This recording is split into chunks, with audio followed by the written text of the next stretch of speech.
morning again mga kadogo. Ito, magandang gising natin. Ito yung mga tuta ang kukulit po, no? Actually mga kadogo, itong aking mga papi, hindi ko lang po binablog. Pero po yung mga yan kumpletong-kumpleto po ng vitamins. Iba pa po yung, ngayon pinapakain ko na sila ng hinahaluan ko na yung dog food nila ng probiotics. Minsan milk, dog food, minsan milk, probiotics. Plus, ito po ang sekreto para lumakas po ang resistensya nila. Ito po yung sekreto ko bilang breeder, Ngayon, hindi na secret kasi pinakita ko na sa inyo. Kaya malayo po talaga sa sakit ng mga papi ko. Yan po, nagpe-prepare na tayo ng kanilang pagkain. At ito po ang sinasabi ko po yung sekreto. Maintenance lang po yan. Wala namang problema kasi natural po to. Galing po yan sa herb. So, fresh leaf ng papaya, pinakuluan, pinainom ko sila ng per papi. Ganyan lang karami. Pampalakas po yan sa malalaki niya. Naku, yung mga nose bleeding, hindi umuubra sa papaya, talagang gumagaling. Tagal ko na pong ginagawa yan. Sobrang tagal na po. Kaya tested ko po, wala namang problema sa mga papi at aso ko. Konti lang po yan, konti lang. Ito, twice a day lang po yan. Pampataas lang po ng immune system and ng blood nila. Pakain na tayo mga kadogo. Nagwawala na yung mga aso ko.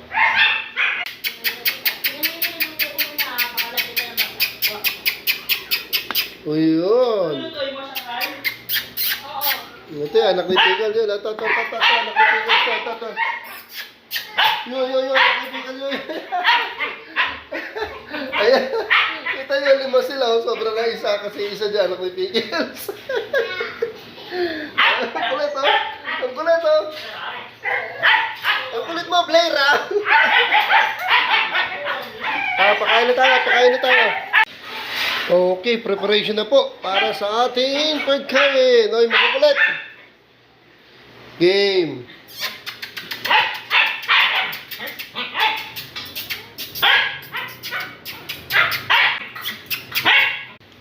Yan, ha?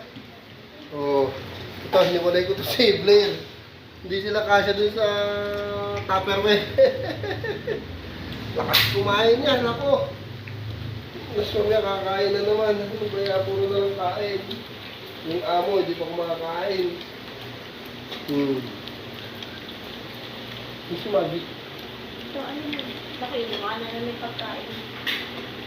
Ganyan sila kalakas kumain, mga kapatid. Nagwawa ito, laki ni Blair, Laki ni Blair, mga kadogo.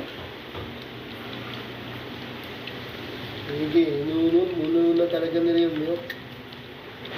Okay, yung bago kong nabiling milk, tinignan ko kung dudumi sila ng hindi maganda. Maganda ang buko nila. Basta pare-pareho lang na lactose free. May mga well-known naman yung brand na mga binibili natin, kahit anong brand pa yan, basta lactose free. Or yung iba, gusto mismong dog milk talaga. Ako kasi, lactose free, mas madaling bumili. Diba? Ito nang gamit ng lactose free, mga kadogo. Right! Galing! Wala. Right! Sinabi. Wala mo na nakita sabi mo wala yun. Ubus na. Game na. Tama na. Ha? Malaki pa rin si Blair, siyempre. 15 days ang pagitan, Sorry kahapon sa vlog ko, 10 days. No, 15 days. Yung nanay. Lulusob yung nanay. Gusto mong magawa ng pagkain. Mapatol sa anak.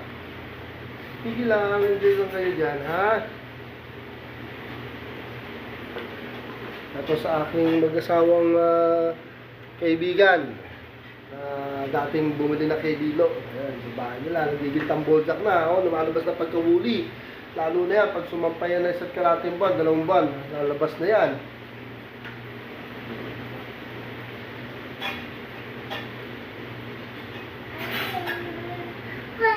Ito si Schemas, matikas to, lalaki to, labas yung pagkahuli niya na, matikas siyang anong yan. Alam naman natin pag papi pa lang, Uy, ubus ni Blair, oh. Si Blair, ubus na ubus, oh. Uy, lalagyan na yan, Blair.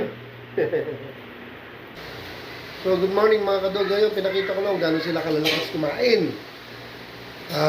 Vitamins muna bago breakfast.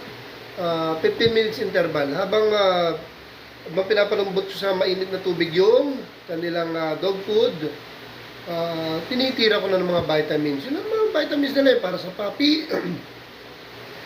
Yung immune booster nila na herbal, yung katas ng papaya, pinakulo ng papaya. Yun ang maintenance nila. Tapos yung probiotic minsan, pero ngayon nag-milk ako, tsaka dog food, walang probiotics yun. So, mamaya hapon, dog food na binabad sa tubig, probiotics. Okay? Ganun lang po yun. Ganun sila ka-healthy talaga, alagang-alaga. At natural, dapat talagaan natin. Kita nyo naman gano'ng kakulit at gano'ng kaaraw. Dahil kinakagat pa nga pa ako. So, yung mga kadogo, laki-laki na ni Blair. Okay? Dito muna. Kami naman ulit ang kakain, mga kadogo. Ito lang ang daily routine namin. Magandang maga po sa atin lahat. Thank you for watching.